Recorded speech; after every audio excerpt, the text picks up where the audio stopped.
आप सोचिए कि अगर किसी बच्चे की उम्र 22 वर्ष की है, या कोई 23 वर्ष का, या कोई 24 वर्ष का है,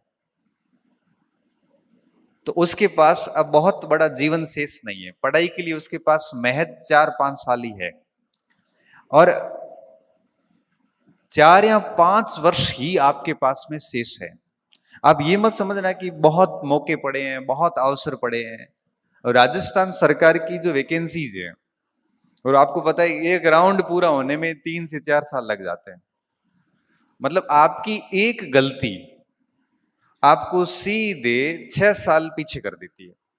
मतलब कोई 23-24 साल का स्टूडेंट था, कुछ गलतियां करके फेल हो गया, तो वापस वो सीधा 28 साल का होगा। और फिर नई जनरेशन आती है तो उनको कॉम्पीट करना इतना आसान नहीं होता। तो आप सबसे पहली चीज दिमाग में ये रखना कि आपके पास बहुत अधिक समय नहीं है। और मुझे जहां तक समझ में आ रहा है कि आप सभी 20 से 25 के बीच के हैं, और 20 से 25 के जो बीच के हैं, तो आपके पास में मान के चलिए मैक्सिमम 3 से 4 साल का समय है। और कल्पना करके देखना आप कि अगर आप जिसकी तैयारी कर रहे हैं उसमें अगर आपका नहीं होता है, तब आप क्या करेंगे? कौन सा रोजगार करेंगे? लोगों को कैसे फेस करेंगे? लोग कहेंगे आपसे, घर वाले भी कहेंगे, आसपास का समाज भी कहेगा कि बीए किया, बीएड किया, एमए किया, खर्चे किए घर परिवार के, विभिन्न शहरों में रहा, फिर आके मजदूरी करनी थी, तो ये सब क्यों किया? क्या आप उस स्थिति के लिए तैयार है? आप सोचिए कि आप अभी अध्यापक के सपने देख रहे हैं, और आप अपनी गलतियों से अगर बाहर होते हैं, तो उसके बाद क्या आपसे मजदूरी होगी? इतना अच्छा पढ़ लिखने के बाद में आप किसी भी दुकान पे या किसी खेती किसानी में, मजदूरी में, आप अपने आप को कभी भी स्वीकार नहीं कर पाओगे, कभी भी स्वीकार नहीं कर पाओगे। क्योंकि पढ़ाई नहीं की है तो दिक्कत नहीं, क्योंकि उसने माइंड सेट कर लिया कि मुझे मजदूरी करनी, बात खत्म। आपने तो बहुत ड्रीम देखे हैं, आपके परिवार ने भी आपसे ड्रीम देखे हैं, आपके समाज ने आपके ऊपर नजरें गड़ा रखी है कि कब फेल हो और इसके मजे लें। जब ऐसी स्थिति में आप अपनी गलतियों से अगर बाहर होते हैं, तो क्या आप 4 साल बाद की आपकी स्थिति को स्वीकार कर पाएंगे? आप सोचना कभी इन चीजों के ऊपर। आप डर जाओगे, वाकई में डर जाओगे कि अगर इन भर्तियों में सिलेक्शन नहीं होता है तो मैं करूंगा क्या? अगर आप बिजनेसमैन है तो टेंशन नहीं है, बिजनेस संभाल लेना। अगर आप बहुत बड़े कृषक के, जमींदार टाइप के, तो ठीक है, खेती किसानी संभाल लेना। अगर आप मध्यम वर्गीय गरीब परिवार से व्यक्ति है, तो सोचना कि बड़ा भविष्य को देखकर डर लगेगा कि यार क्या करेंगे फिर। लाखों की संख्या में बच्चों के फॉर्म आते हैं, पेपर टफ आने लग गए, कंपटीशन बढ़ गया, हर बच्चा तैयारी करता है, घर बैठे ऑनलाइन पढ़ता है, ऑफलाइन पढ़ता है, कोचिंग्स हो गई, सब चीजें हो गई। तो मैं सबसे पहली बात आपको ये समझाना चाह रहा हूं कि आपके पास में बहुत अधिक समय नहीं है। इसलिए ये मस्तिष्क में मत लाना कि और एक दो ट्राई करते हैं, एक बार और कर लेंगे, अभी अभी यूं ही कर लेते हैं। काम करना है तो लड़ाई आर पार की रखना, नहीं करना है तो छोड़ दो। 4-5 महीने रहे थे आर एस मेंस के, और गोविंद यार इतना सारा कैसे करेंगे, वैसे कैसे, तबीयत ठीक नहीं है। मैंने कहा तो जा, जयपुर ही था। मैंने कहा केसरिया कर जाके वहां। केसरिया करने का मतलब है कि वापस नहीं आना है। यहां तो पास होंगे, यहां कोई जॉब पकड़ लेंगे, आर और पार की लड़ाई होती है। केसरिया करने का मतलब समझते हो ना? युद्ध में जब सेना के अंदर राजा केसरिया करता था, तो उसके बाद लड़ाई भी उस हिसाब की होती थी। फिर घंटे काउंट नहीं होते थे, फिर बस तलवार चलती थी, कितनी लाशें गिरी ये नहीं देखा जाता था। तो मैं स्टूडेंट को कहता हूं, जब इस कंपटीशन की लाइफ में आ गए हो, तब ये आधी अधूरी पढ़ाई वाला ढोंग मत करना, फिर रखना केसरिया ही। अब कहानी को बहुत अच्छे से सुखद समापन करके ही घर जाएंगे। ऐसा नहीं है कि वहां सब फेल हो गया हूं। और इतना कंपटीशन है नहीं मार्केट में जितना आपको लग रहा है, क्योंकि पिछले 10 साल की विभिन्न भर्ती परीक्षाओं की आप कट ऑफ देखना, डाउन होती जा रही है। 70% से 55% भी आ गई, RS प्री देख लो, कॉलेज लेक्चर देख लो, क्योंकि नंबर ऑफ कैंडिडेट बढ़े हैं और नंबर ऑफ सीरियस कैंडिडेट घट गए हैं। नंबर ऑफ सीरियस कैंडिडेट घट गए हैं, बच्चों में वो बात नहीं रही जो आज से 5-7 साल पहले हुआ करती थी। आज की जो जनरेशन है वो मोबाइल, विभिन्न सारे मोटिवेटर, किताबों की बहुत बड़ी दुनिया, उनमें इतनी फंस गई है कि वो कुछ नहीं कर पा रही, बस बैठी है चुपचाप।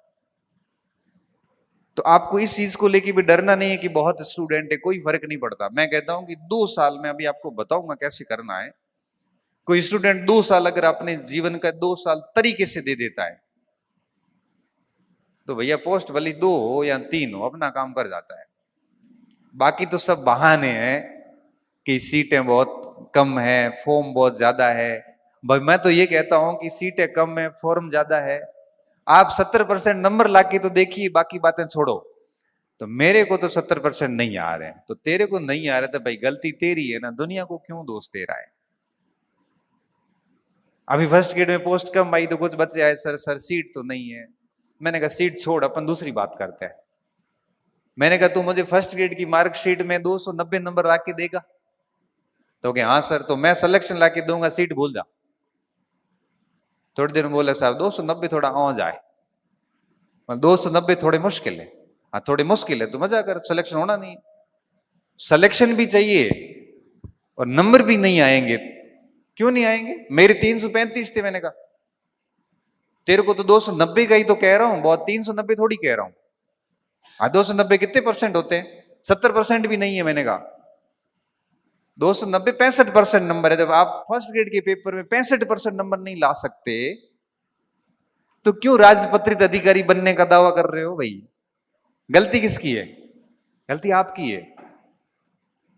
सीट मत देखिए, आप तो ये कहिए ना, मुझे आश्वस्त करिए कि सर मैं 70% नंबर ला के बताऊंगा आपको।